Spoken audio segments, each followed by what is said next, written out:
अहंकारी राजा और जंगल का श्राप। बहुत समय पहले की बात है। एक राज्य था, सूर्यगढ़। उस राज्य का राजा था राजा विक्रमसेन। वो बहादुर और शक्तिशाली तो था, लेकिन उसका सबसे बड़ा दुश्मन उसका अहंकार था। उसे लगता था कि उसके सामने कोई नहीं टिक सकता, न इंसान, न प्रकृति, न देवता।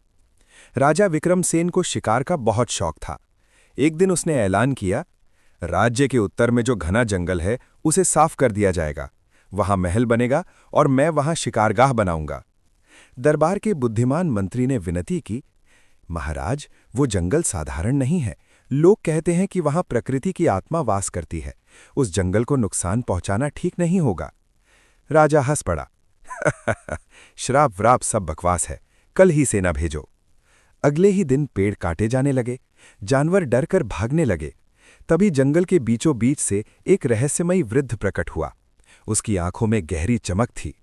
उसने राजा से कहा, राजन, ये जंगल जीवन देता है।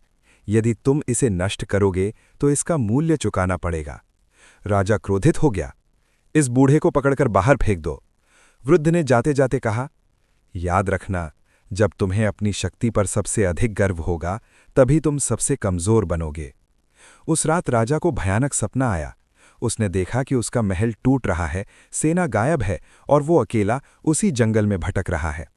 सुबह होते ही सचमुच अजीब घटनाएं होने लगी। फसलें सूखने लगीं, नदियां सूख गईं और राजा बीमार पड़ गया। कोई वैद्य उसे ठीक न कर सका। तब राजा को उस वृद्ध की बात याद आई। अहंकार टूट चुका था। वो स्वयं जंगल गया, नंगे पांव, सिर झुकाए। मुझे क्षमा कर दो, राजा बोला। मैंने अपने घमंड में प्रकृति का अपमान किया। तभी वही वृद्ध प्रकट हुआ। अब वो वृद्ध नहीं, बल्कि प्रकाश से भरी जंगल की आत्मा था। प्रकृति क्षमा करना जानती है, लेकिन वो अहंकार को सहन नहीं करती। राजा ने आदेश दिया कि जंगल को फिर से बसाया जाए। पेड़ लगाए गए, जानवरों की रक्षा की गई। धीरे धीरे राज्य फिर से हरा भरा हो गया और राजा भी स्वस्थ हो गया।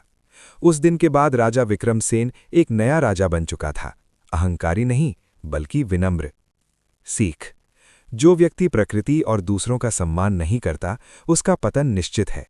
अहंकार सबसे बड़ा श्राप है और विनम्रता सबसे बड़ा वरदान। अगर आपको ये कहानी पसंद आई हो तो लाइक जरूर करें, अपने दोस्तों के साथ शेयर करें।